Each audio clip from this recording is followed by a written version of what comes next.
Yeah, Sarah? Yeah, Sheriff Stephen J. Yeah, I'm back in my office from the world up above.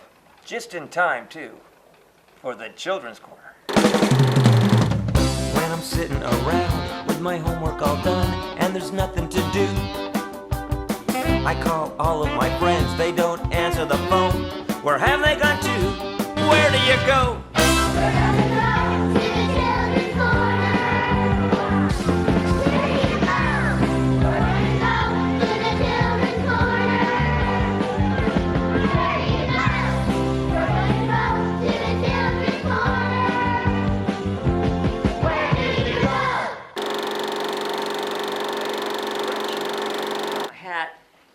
Oh, hello there, everybody, and welcome to the town of the Children's Corner, located in the world of the magical couch. I'm Sheriff Stephen J., the Sheriff of Slouch County, and today caught me at a bad time. I'm in a bit of a rush. I'm on my way to the world up above to meet a buddy of mine who is celebrating a special day today, and I'm going to celebrate it with him. He's a nice guy and real humble fella, which reminds me of an alphabet chef word of interest. Humble. H-U-M-B-L-E. Humble. Meaning, to show a modest or low estimate of one's importance. Humble. I'll give you an example. Let's suppose somebody has a lot of accomplishments, but they don't brag about it. He's being humble. And that describes my buddy to a T. Not to be confused with Model T, but I'm getting ahead of myself.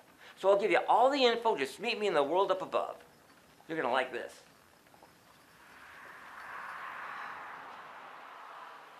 Well, this is the place. My buddy, Robert Skoglund, or something, I know I got the Robert part correct, I'm not sure how to pronounce the last name, told me to meet him here today, and he's gonna take me to his house. Well, it's actually a farm, there's a lot of acres. I've never been there, I look forward to seeing it. And though I'm not sure how to pronounce his last name, they do call him the Humble Farmer, and that I can pronounce. So, it's his 80th birthday, and I'm gonna celebrate it here with him. I happened to see it in the paper, thank goodness. He told me about it a few weeks ago, I kind of forgot about it. Well, I'm on time. Well, I don't know where it could be, but I can hardly wait to see this massive farm and all the crops he's growing, Sheriff, and very exciting. Over The Humble here. Farmer. Here. There he is. Here, Sheriff. Robert. Over here. Over here. Hey, how are you? Robert. Wicked good. Wicked good, and happy birthday to you. 80 years old. 80, I don't look it, do I? No, you look great. How do you feel? I'm still standing at 80. And you're still breathing. I'm breathing. That's it. That's it. Well, you're looking great. Sound like a parrot, don't I? Yeah, you're great. No, I like it. I really like it. But I'm so excited about seeing your farm. You know, you've told me about it for a long time, and how big it is, and how many acres. How many acres is it? 85? 85. 75? Oh, 75. That's Would great. you believe 65? 65. 65 All acres right, or so. 65. I'll go for 65. Now, all that acreage, and I can hardly wait to see all the crops you're growing on it. What exactly are you growing? Carrots. Carrots. Beets. Beets. Rhubarb. Rhubarb. Tomatoes. Tomato. Beans that climb to the sky. You know what? I am excited to see your place and celebrate this birthday day for you. And do you mind if we go see your place now? Let's do it. All right, on to the farm. On to the farm. All right.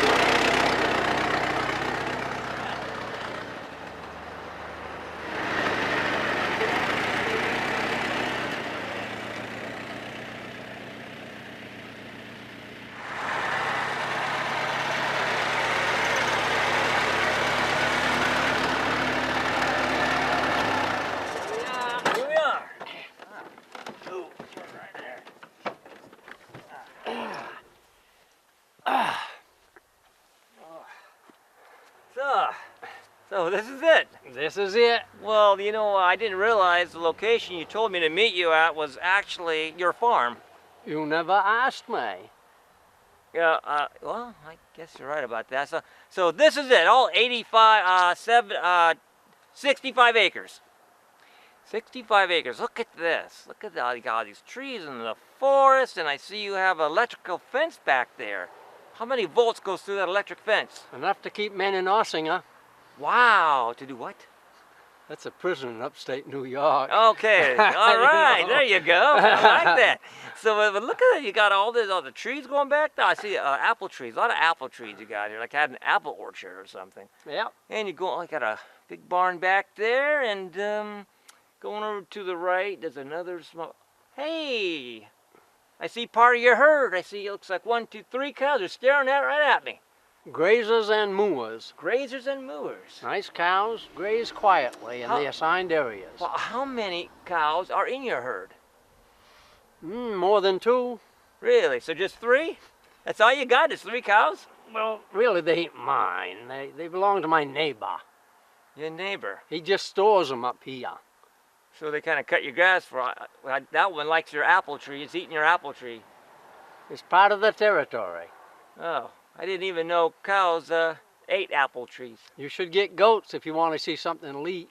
Oh. What do you want to see Well, first? first of all, I noticed you've got something on your building over here. What is this on the side of your house? Those are water heaters.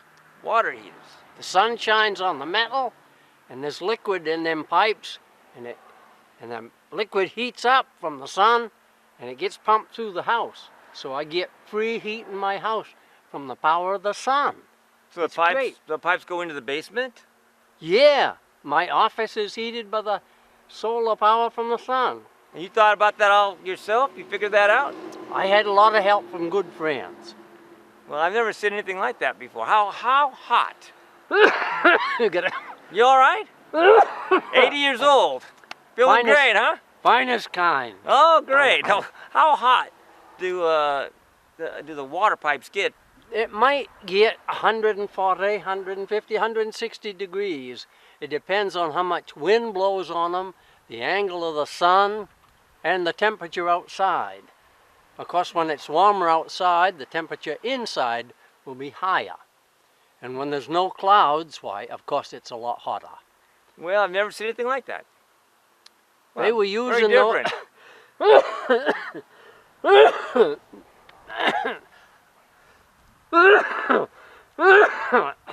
So anyhow, you're gonna make it, right? I mean, we're gonna get to the cake and all that. Okay. Yeah. So you're distracting me here. Okay. Now you talked about your crops. You have a lot of crops. So where are the crops at? What part of your 65 acres are the crops? Right out here in the Guardian. That way. That way there. Out there? Let's check it out. Okay, let's go over and check it out.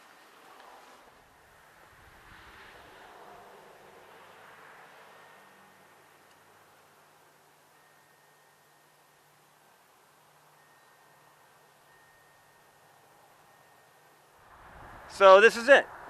This is it. It's like a garden. That's just what it is. Well, are there any other crops you grow? I grow rhubarb. Okay, rhubarb. Where's the rhubarb? Rhubarb's down there. Oh, I see it. Okay. Is that it? That's it. All right. Well, tell me about the rhubarb. When you grow the rhubarb and how you do it and harvesting, explain that to me.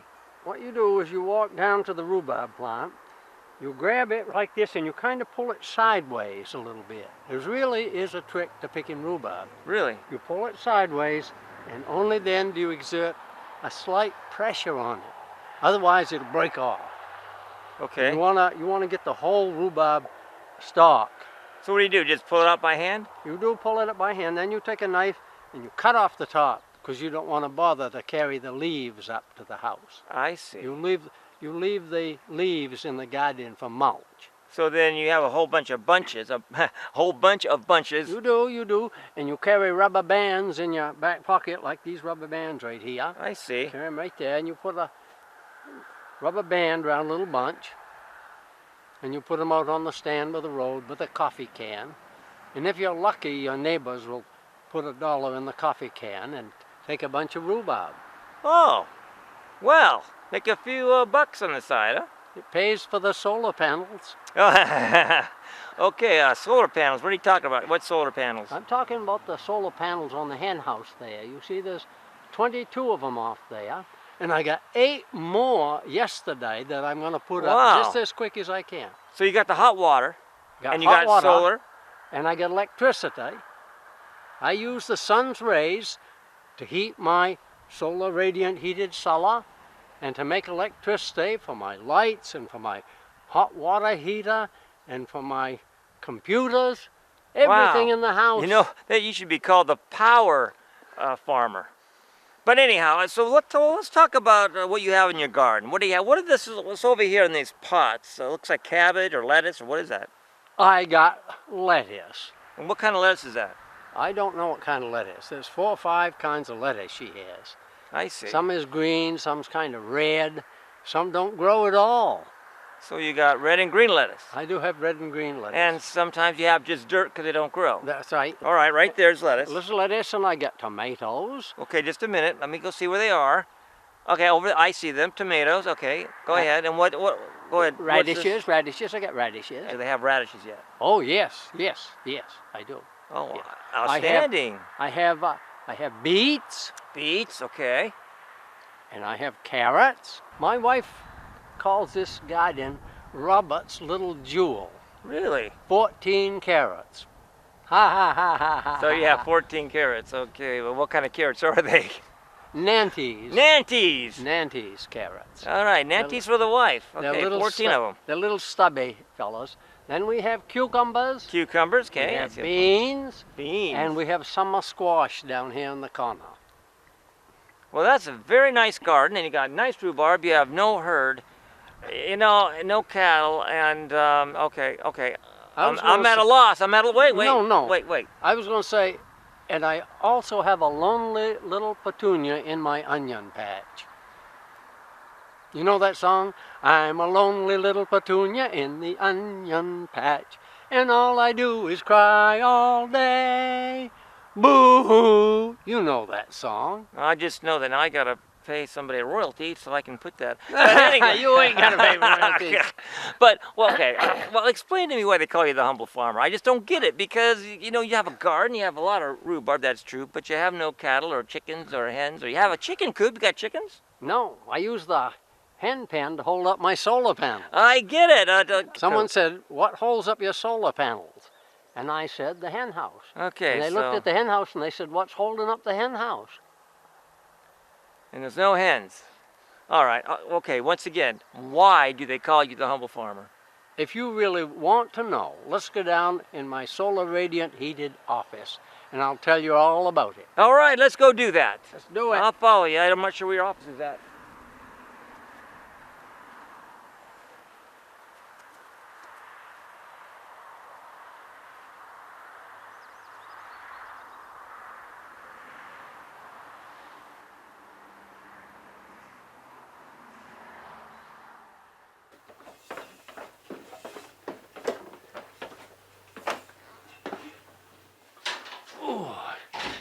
Sit down, Jerry. All right.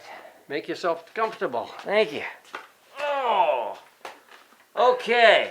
So now you're gonna tell me how you got the moniker or the name, the humble farmer.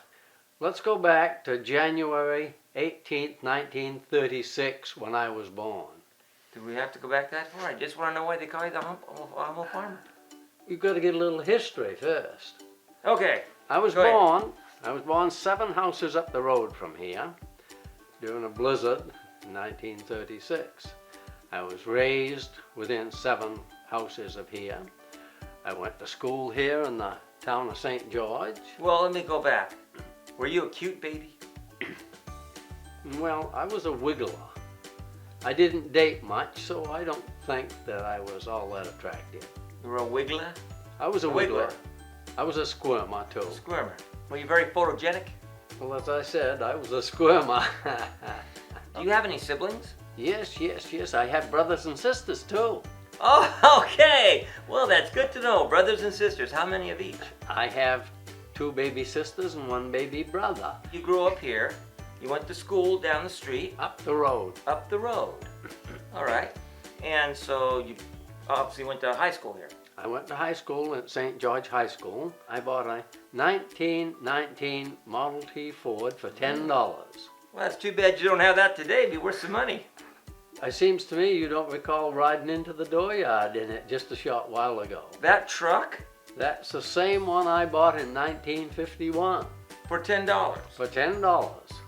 Well, that's a good deal. Well, I'm still waiting to get my money out of it. Oh my goodness. I had another Model T Ford. I had a 1926 touring car.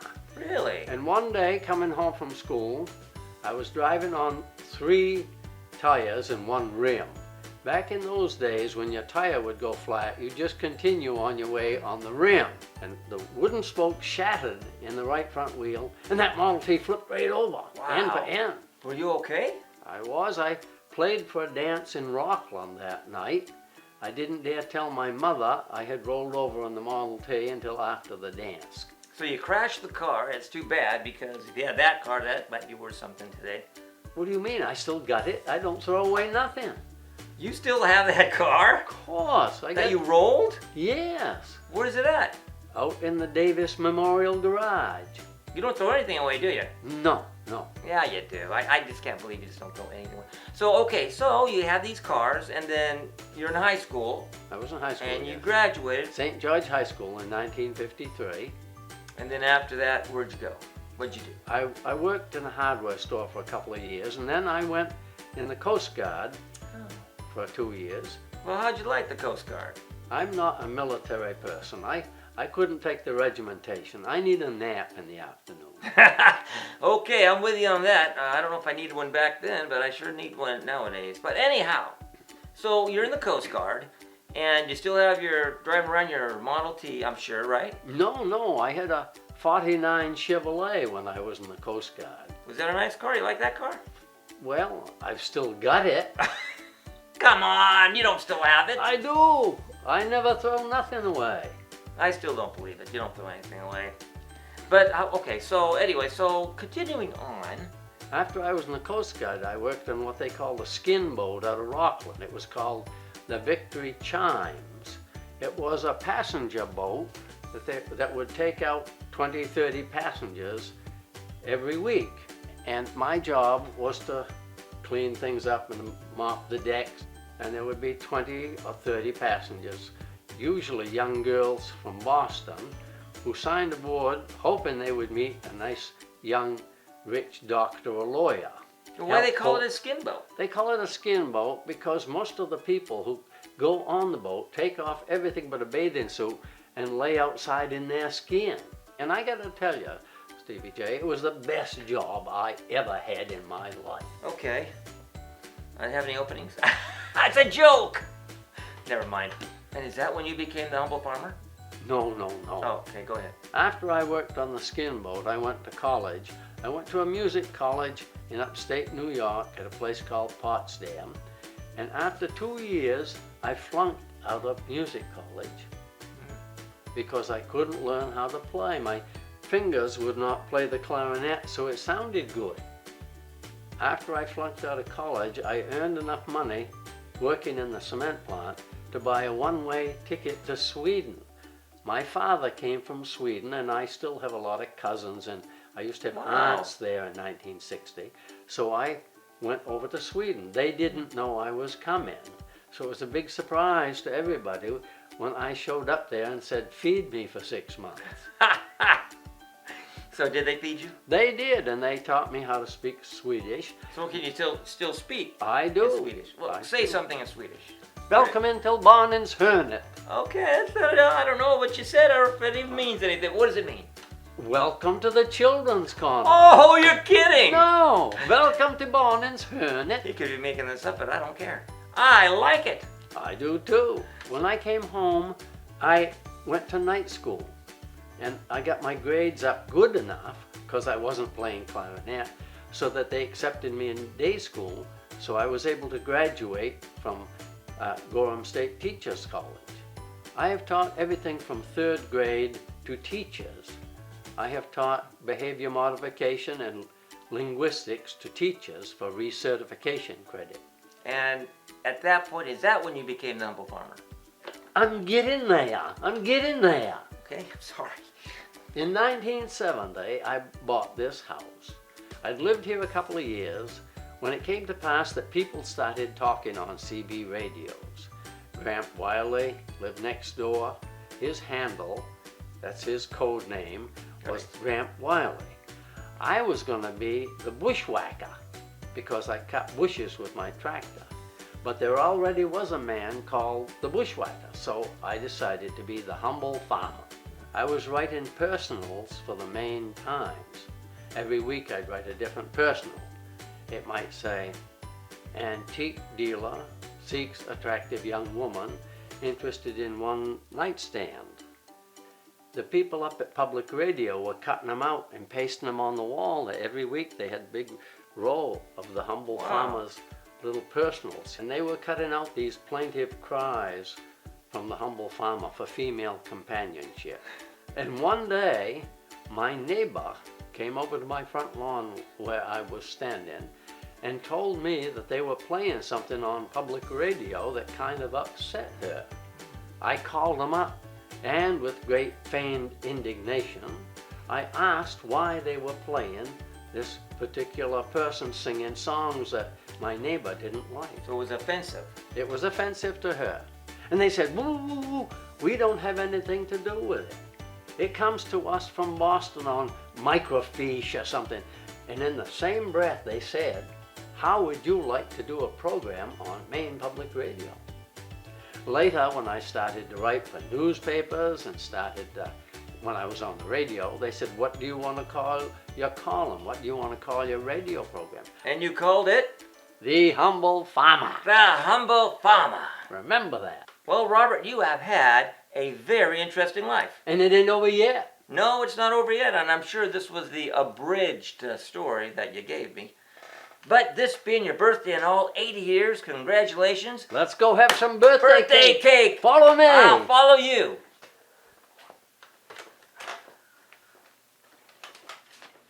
Got a nice house here. Thank you. Oh, look at that. Wow. Nice looking cake. Thank you. You're welcome. Got an awful lot of candles on it, though. Awful lot of years on me. You gonna light all those candles?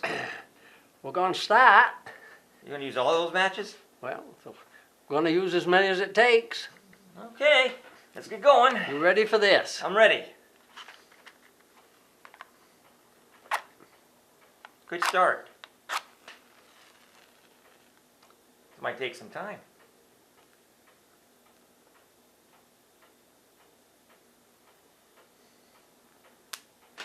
You're right, Sheriff. This is taking too long. I'm going to bring in some authority.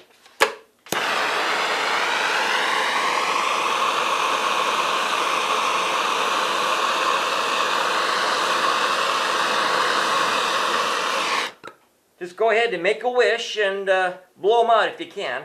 Watch me. I'm wishing, Sheriff. He's a lot more powerful of blowing than I actually thought he could do. He's 80 years old. What is that? Ow! What is going on? I hope I'm doing good at that age. I mean, he sounds like a wind tunnel. I hope he made a good wish.